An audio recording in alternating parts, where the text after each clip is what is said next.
నమస్కారం అండి. నా పేరు డాక్టర్ సువర్చల, జీవా ఫర్టిలిటీ సెంటర్స్లో సైంటిఫిక్ డైరెక్టర్ని.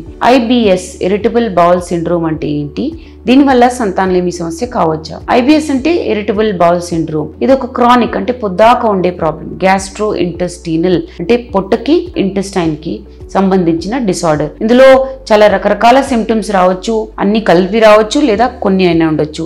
అబ్డామినల్ పెయిన్ ఉండడం, పొట్టలో నొప్పి ఉండడం, డిస్కంఫర్ట్ ఉండడము, బవల్ హ్యాబిట్ సరిగా ఉండకపోవడం అంటే లూజ్ మోషన్స్, కాన్స్టిపేషన్, ఒక్కసారి ఇది ఉండడము ఒకసారి అది ఉండడము అంటే ఆల్టరింగ్ అన్నమాట. ఇవి కూడా ఉంటాయి. ఎగ్జాక్ట్ కాజ్ అనేది తెలియదు, కానీ బేసిక్ గా పొట్టకి బ్రెయిన్ ఇంటరాక్షన్స్ కి ఉన్న తేడా వల్ల, ఈ పొట్ట మొటిలిటీ వల్ల, ఈ డిస్టర్బెన్సెస్ వల్ల, విసరల్ హైపర్ సెన్సిటివిటీ అంటారు, ఇమ్యూన్ సిస్టమ్ యాక్టివేషన్ వల్ల, లేదా పొట్టలో వాతావరణం వల్ల కూడా కావచ్చు అంటారు. సో డయట్ వల్ల కూడా కావచ్చు, లేదా గట్ మైక్రోబయోమ్ అంటే పొట్టలో ఉన్న వాతావరణం వల్ల కూడా కావచ్చు. ముఖ్యంగా సిమ్టమ్స్ ఏమంటే పొట్టలో క్రాంప్స్ ఉండడం, పొట్ట నొప్పి ఉండడము, ఇంటెన్సిటీ ఎక్కువ అవ్వడము అంటే చాలా ఎక్కువ నొప్పి ఉండడం కూడా చూడడం జరుగుతుంది. పొట్టలో ఫుల్నెస్ ఉండడము, బ్లోటింగ్, గ్యాస్, స్వెల్లింగ్ ఉండడము, ఫ్రీక్వెంట్ గా లూజ్ మోషన్స్ ఉండడం, వాటరీ స్టూల్స్ అంటారు. కాన్స్టిపేషన్ కూడా ఒక సిమ్టమ్.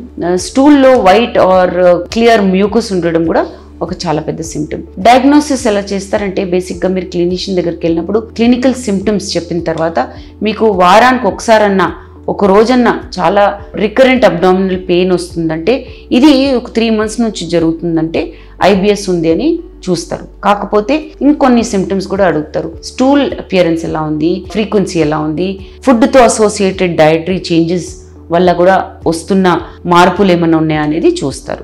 దీని తర్వాతనే మీకు ఇరిటబుల్ బౌల్ సిండ్రోమ్ ఉంది అని నిర్ధారిస్తారు. సో దీనివల్ల ఫర్టిలిటీ మీద డైరెక్ట్గా ఇంపాక్ట్ ఏమి ఉండదు. కాకపోతే కొన్ని మెకానిజమ్స్ వల్ల, కొన్ని ఇండైరెక్ట్ కారణాల వల్ల ఇన్ఫర్టిలిటీ అవ్వచ్చు. ఫస్ట్ క్రానిక్ స్ట్రెస్, యాంగ్జైటీ ఉండడం. పొద్దాక ఈ IBS ఉన్న వాళ్ళకి స్ట్రెస్ ఉండడం వల్ల పీరియడ్స్ ఇర్రెగ్యులర్ ఉండడము, అండం సరిగా విడుదల కాకపోవడము, హార్మోనల్ ప్రాబ్లమ్స్ ఉండడం వల్ల సంతానలేమి సమస్య కావచ్చు. ఈ ఇరిటబుల్ బౌల్ సిండ్రోమ్ ఉండడం వల్ల క్రానిక్ డయేరియా, లూజ్ మోషన్స్ అవుతున్నాయి అనుకోండి, న్యూట్రిషన్ సరిగా అబ్జర్వ్ అవ్వకపోతే బాడీలో రీప్రొడక్టివ్ హెల్త్ దెబ్బతింటుంది. ఈ విటమిన్స్, మినరల్స్ ఏవైతే అండం విడుదల అవ్వడానికి, ఓవరాల్ హెల్త్ కోసం ఏవైతే అవసరం ఉంటాయో ఇవి డెఫిషియెంట్గా ఉంటే బాడీలో, అంటే తక్కువగా ఉంటే కూడా సంతానలేమి సమస్య కావచ్చు. క్రానిక్గా అబ్డామినల్ పెయిన్ అంటే పొద్దాక పెయిన్ ఉంటే కూడా సెక్షువల్ యాక్టివిటీ తగ్గడం వల్ల ఇన్ఫర్టిలిటీ అవ్వచ్చు. పురుషుల్లో కూడా సైకలాజికల్ స్ట్రెస్, యాంగ్జైటీ వల్ల సెక్షువల్ హెల్త్ మీద ఎఫెక్ట్ ఉండొచ్చు. ఈ సెక్షువల్ యాక్టివిటీ తగ్గడం వల్ల ఇన్ఫర్టిలిటీ ఉండొచ్చు. లూజ్ మోషన్స్ ఉన్నప్పుడు, న్యూట్రిషనల్ డెఫిషియన్సీస్ ఉన్నప్పుడు కూడా స్పర్మ్ క్వాలిటీ మీద ఎఫెక్ట్ చూడడం జరుగుతుంది. పొట్టలో డిస్కంఫర్ట్ ఉన్నప్పుడు, పెయిన్ ఉన్నప్పుడు ఖచ్చితంగా సెక్షువల్ డిజైర్, సెక్షువల్ యాక్టివిటీ కూడా తక్కువ ఉంటుంది. అలాంటప్పుడు ఇన్ఫర్టిలిటీ అవ్వచ్చు. సో మేనేజ్ ఎలా చేస్తారు? ముందుగా మెడికల్ మేనేజ్మెంట్. మీ ఫిజిషియన్ని సంప్రదిస్తే సిమ్టమ్స్ ఏమిటి, మీకు ఫుడ్తో అసోసియేటెడ్ ప్రాబ్లమ్స్ ఉన్నాయా, ఇవన్నీ లైఫ్ స్టైల్ మోడిఫికేషన్స్ వల్ల వచ్చిన ప్రాబ్లమ్స్ అని చూసుకొని మెడికేషన్స్ పెట్టడం జరుగుతాయి. లైఫ్ స్టైల్ మోడిఫికేషన్స్ కూడా మీకు సలహా ఇవ్వడం జరుగుతుంది. ముఖ్యంగా యాంటీ స్పాస్మోటిక్స్ అంటే పొట్ట నొప్పికి అసోసియేటెడ్ మెడికేషన్స్, లాక్సేటివ్స్ అంటే కాన్స్టిపేషన్కి ఇచ్చే మందులు, యాంటీ డైరియల్ మెడికేషన్స్ అంటే డైరియా ఉందనుకోండి, దానికి లూజ్ మోషన్స్ ఉన్నాయనుకోండి, దానికి సంబంధించిన మెడికేషన్స్ పెడతారు. కొన్నిసార్లు యాంటీ డిప్రెసెంట్స్ కూడా పెడతారు. ముఖ్యంగా ఏంటంటే మీకు బ్యాలెన్స్ డయట్ ఉండాలి.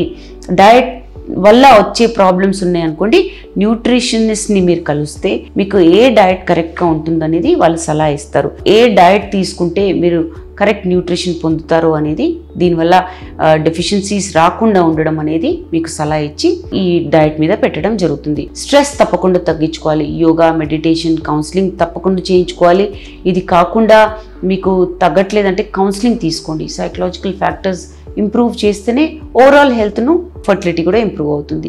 లైఫ్ స్టైల్ తప్పకుండా మీరు మార్పులు తెచ్చుకోవాలి. ఫిజికల్ యాక్టివిటీ లేదనుకోండి, ఎక్సర్సైజ్ చేయండి. దీనివల్ల స్ట్రెస్ కూడా తగ్గుతుంది. స్మోకింగ్, ఆల్కహాల్ వల్ల IBS ఎక్కువ ఉంటుంది. ఇరిటబుల్ బౌల్ సిండ్రోమ్ స్మోకింగ్ వల్ల, ఆల్కహాల్ కన్సంప్షన్ వల్ల ఎక్కువ అవుతుంది. ఇది కాకుండా ఆఫ్ కోర్స్ డెఫినెట్గా రెగ్యులర్ మానిటరింగ్ చేయించుకోవాలి. గ్యాస్ట్రోఎంట్రాలజిస్ట్తో సంప్రదించి మీరు ప్రెగ్నెన్సీ కోసం ట్రై చేస్తుంటే ఫర్టిలిటీ స్పెషలిస్ట్తో కన్సల్ట్ చేస్తే మీకు ఏ మెడికేషన్స్ బెస్ట్ ఉంటాయి, ఏ మెడికేషన్స్ వల్ల సిమ్టమ్స్ ఫ్లేర్ అప్ అవ్వవు అని సలహా ఇవ్వడం జరుగుతుంది. దీని గురించి ఇంకా వివరాల కోసం తప్పకుండా జీవా ఫర్టిలిటీ సెంటర్స్కి విచ్చేయండి. Thank you.